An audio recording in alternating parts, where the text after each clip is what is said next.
My name is Ken Seidberg and welcome to the Biltmore Soundscape Studio. This is one of our studios, the Director's Corner. It's one of 8 studios that we have here to provide Soundscape Studios podcasting and media work. But today is part of our, what we call the Legacy Series. It's a Legacy Series about me, you. It's personal, it's about our family. It's about those stories that we want to tell from generation to generation. Today, let me tell you one of those stories. I was born in 1948, but I was adopted by Sidney and Esther Seidberg, 2 of the most beautiful people you can imagine. And for 66 years, I was their son. But then 66 years later, I learned about some other things. I learned that my biological family had connected with me. And I learned to reconnect to some extent with my biological aunt and my biological brother. And in the process, learned stories about them and my biological family. One of the most interesting stories was that our family was a family of service, mostly Navy.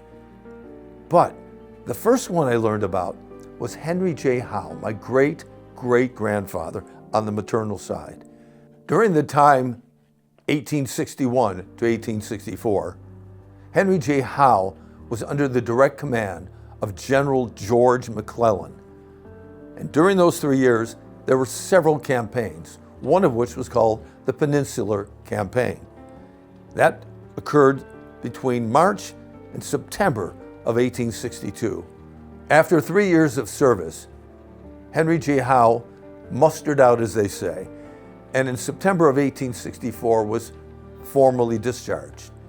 He didn't get his discharge papers until May of 1865. How do I know that? Because my Aunt Pidge found and gave me the envelope in which those discharge papers were located. They were dated May of 1865, the stamp on it, and it was an 1865 US 3-cent stamp.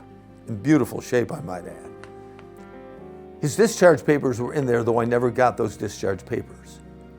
Henry went on to found, if you will, one of the most successful jewelry stores in upstate New York. And his son, Charles, my great-grandfather on the maternal side, was the one that took over. He wasn't enamored with the jewelry business. What he was enamored with and loved were people and, of all things, stamps. Yeah, stamps.